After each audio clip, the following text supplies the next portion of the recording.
thosaimid má trí bliana déag go le Scoil Samhraidh agus imid a dúil le daoine fástáil se le Gaeilge ólam le paistí hapta se le Gaeilge ólam beidir paistí a bheith fólam fríd jálín fríd cheol agus go dtíar tá sig fás agus sig fás ó bblion go blion. Ahan bblion ar an cédaoin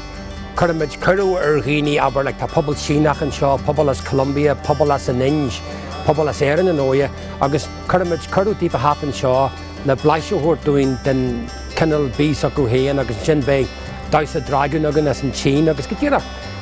cinnal an rud a leathnú amach gotí gré Idirnáisiúnta. Tá daoine ag taisteal as chundaí Heróin as chundaí an Dún, tá ban an seo as Corea, tá ban an seo Sri Lanka, tá ban as Canada an cinnte go bhór daoine de bhna Bhéal Feirste agus na chundaí a harta Bhéal Feirste, so tá cinnal máscan an. Tá sé iontach an méid daoine tá teachtar tá gá chéad seasca duine fásta a géirí Gaeilge ólam. Seo seachtaine omlan de cinneal cur agus cuairt mar bíam sa fólam fásta ní gcónaí go bhfuil tú ag teagas agus tuairteáil leis i gcónaí go mbíonn tú ag fólam chomhaid agus tá sin ionta deas agus smailm bheith ag feiceáil na nain na chéanna bliana in bliana agus iad a gáil suas sa dréimre tá sin si bháin rang tean si suas agus an sin sa deir tí tú san ardang iad agus buinneam híon salt as sin as san cinneal dulhan cin sin na eiceil. Seo an tríúr táimíonn seo hanis agus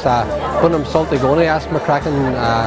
tá sé iontach mhaith agus tá seans mór de chuid Gaeilge áirsú agus cairde nua a dhéanú. Tá na crack iontach mhaith sa ranganí agus tá lán sprí agan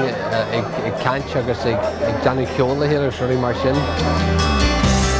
Tugann sé mar crí go na daoine óga seo an gabhblion déag go hen tá sé ag méadacht inis tá céimeaní acu agus tá sé ráiste teagas cogainn agus sin an dói a gaiithú cultúr chu an cin caiithú na daoine óga